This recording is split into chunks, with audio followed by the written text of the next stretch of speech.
প্রতিদিন গীতাপাঠ শুনলে মন শান্ত হয়, জীবনে সঠিক পথ দেখাতে সাহায্য করে। দুঃখ, ভয়, রাগ দূর হয়, আত্মবিশ্বাস বৃদ্ধি পায়। কর্ম ও ভক্তির মাধ্যমে হৃদয়ের শক্তি, ঘরে শান্তি ও জীবনে আলো নিয়ে আসে। তাই প্রতিদিন আমাদের চ্যানেল থেকে 2টি শ্লোক সহ একটি পাঠ শুনুন।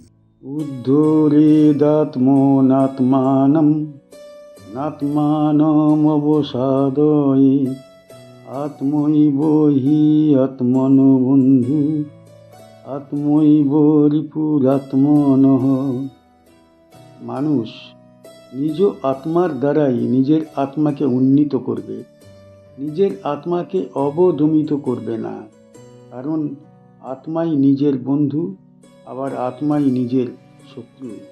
উদ্ধরেত মানে উন্নীত করবে, আত্মনা নিজের আত্মার দ্বারা, আত্মানং মানে নিজের আত্মাকে, ন মানে না, আত্মানং নিজের আত্মাকে, অবসাদয়েত মানে অবনমিত করবে, আত্মা মানে আত্মা, এব অর্থাৎ হি মানে নিশ্চয়ই, আত্মন মানে নিজের, বন্ধু মানে বন্ধু, আত্মা মানে আত্মা, এব অর্থাৎ রিপু মানে শত্রু, আত্মন মানে নিজের।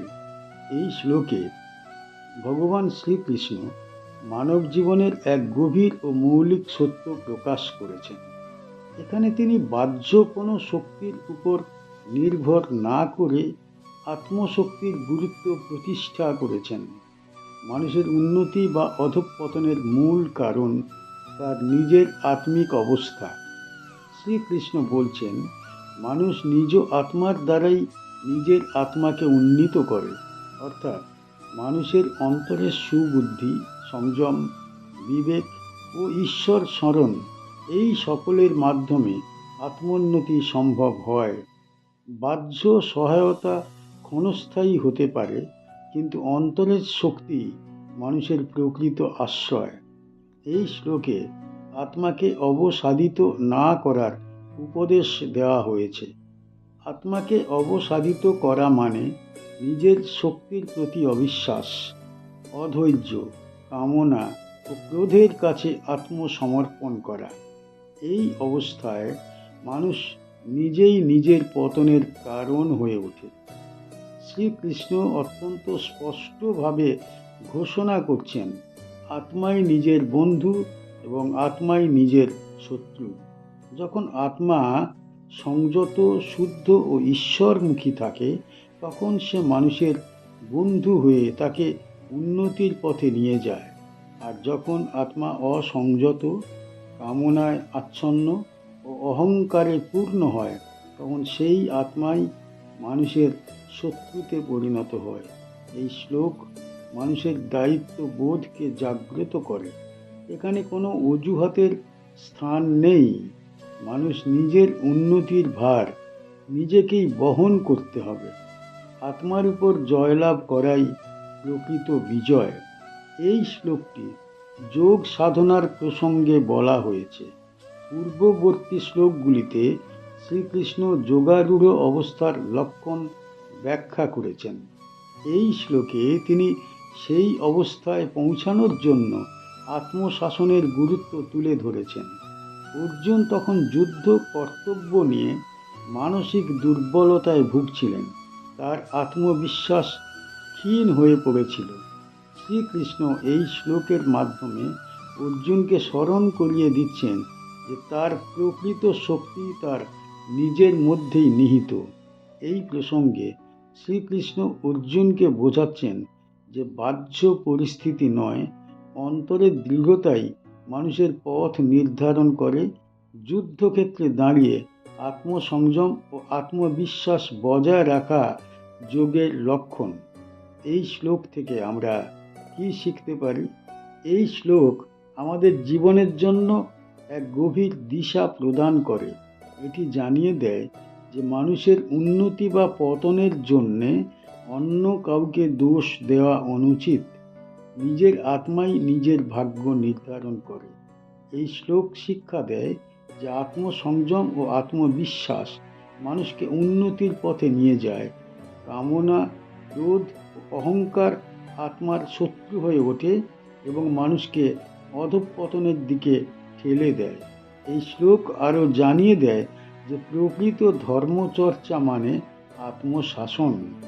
বাহ্য আচারের চেয়ে অন্তরের শুদ্ধতা অধিক মূল্যবান। সব মিলিয়ে এই শ্লোক মানুষের জীবনে এক চিরন্তন সত্য ঘোষণা করে, নিজ আত্মার উপর জয়লাভ করাই সর্বশ্রেষ্ঠ সাধনা। আত্মা যখন শত্রু হয় তখন মানুষের সমস্ত পতনের কারণ আত্মাই হয়, আর আত্মা যখন বন্ধু হয় তখন জীবন উন্নতির পথে অগ্রসর হয়।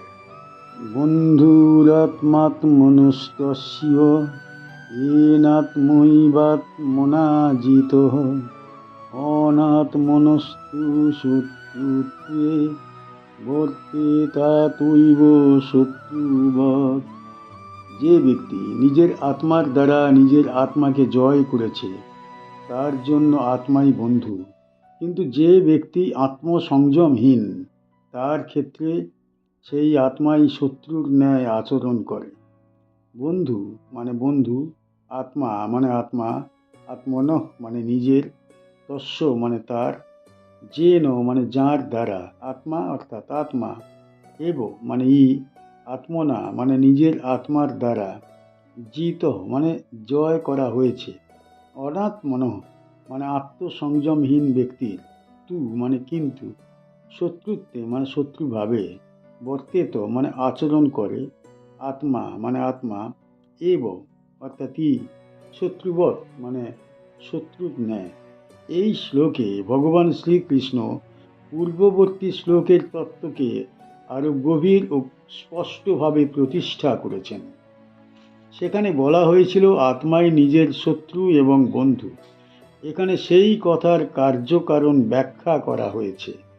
আত্মা কবে বন্ধু হয় এবং কবে শত্রু হয়, এই প্রশ্নের উত্তর এই শ্লোক। যে ব্যক্তি নিজের আত্মাকে নিজের আত্মার দ্বারা জয় করেছে, অর্থাৎ যার বিবেক দ্বারা মন ও ইন্দ্রিয় সংযত হয়েছে, তার আত্মা বন্ধুতে পরিণত হয়। এখানে জয় মানে কেবল বাহ্য বিজয় নয়, বরং কামনা, ক্রোধ, লোভ ও অহংকারের উপর অন্তর্গত বিজয়। এই বিজয় সাধিত হলে আত্মা মানুষের কল্যাণের পথপ্রদর্শক হয়ে ওঠে। আত্মজয়ী ব্যক্তির মন স্থির থাকে, সিদ্ধান্ত নির্মল হয় এবং ঈশ্বর স্মরণ স্বাভাবিক হয়ে ওঠে। তার আত্মা তাকে সৎ পথে পরিচালিত করে, বিপথে যেতে দেয় না। এই অবস্থায় আত্মা প্রকৃত বন্ধুর ভূমিকা পালন করে। অন্যদিকে যে ব্যক্তি আত্মসংযমহীন, যার মন ইন্দ্রিয়ের দ্বারা চালিত, তার ক্ষেত্রে আত্মাই শত্রুর ন্যায় আচরণ করে। অসংযত মন মানুষকে অবিবেচক সিদ্ধান্তে ঠেলে দেয়, অধর্মের পথে নিয়ে যায় এবং দুঃখের কারণ সৃষ্টি করে। এখানে শত্রু বাইরের কেউ নয়, অসংযত আত্মাই মানুষের সর্ববৃহৎ শত্রু। এই শ্লোক মানুষের দায়িত্ব স্পষ্ট করে দেয়।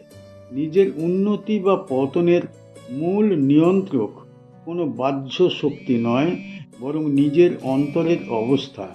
আত্মাকে জয় করাই প্রকৃত সাধনা, আর সেই সাধনাই বন্ধুত্বের রূপ নেয়।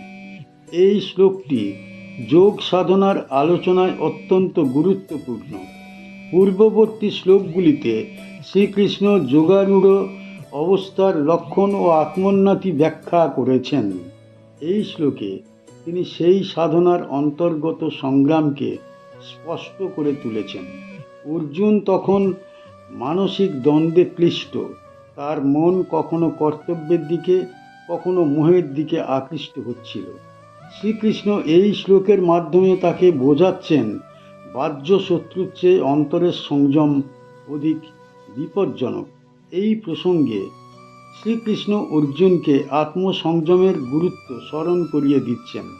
যুদ্ধক্ষেত্রে প্রকৃত বিজয় শত্রু নাশে নয়, আত্মজয়ে নিহিত, এই সত্য এখানে প্রতিষ্ঠিত। এই শ্লোক থেকে আমরা কি শিখতে পারি? এই শ্লোক আমাদের জীবনে গভীর আত্মবোধ জাগ্রত করে। এটি জানিয়ে দেয় যে মানুষের সবচেয়ে বিশ্বস্ত সহায়ক তার নিজের আত্মা, যদি সে আত্মাকে সংযত ও শুদ্ধ রাখতে পারে। এই শ্লোক শিক্ষা দেয় যে আত্মসংযমহীন জীবন অবশ্যম্ভাবী দুঃখের দিকে নিয়ে যায়। বাহ্য পরিস্থিতি নয়, অন্তরের দুর্বলতা মানুষের পতনের কারণ হয়। এই শ্লোক আরও নির্দেশ করে যে আত্মজয় ছাড়া কোনো সাধনা পূর্ণ হয় না। ইন্দ্রিয় ও মন নিয়ন্ত্রিত হলে আত্মা বন্ধু হয়, আর অসংযত হলে আত্মাই শত্রু হয়ে দাঁড়ায়। সব মিলিয়ে এই শ্লোক এক চিরন্তন সত্য ঘোষণা করে, নিজ আত্মার উপর বিজয় সর্বশ্রেষ্ঠ বিজয়। আত্মা যখন বন্ধু হয়ে ওঠে তখন জীবন ধর্মময় হয়। আত্মা যখন শত্রু হয় তখন সমস্ত অশান্তির মূল সেখানেই নিহিত থাকে। আমাদের চ্যানেলের গীতা পাঠ কেমন হয়েছে, ব্যাখ্যা কেমন হয়েছে, আপনার কেমন লেগেছে কমেন্ট বক্সে অবশ্যই জানাবেন, এবং প্রতিনিয়ত গীতা পাঠ শোনার জন্য চ্যানেলটা অবশ্যই সাবস্ক্রাইব করে রাখুন। দেখা হচ্ছে পরের ভিডিওতে।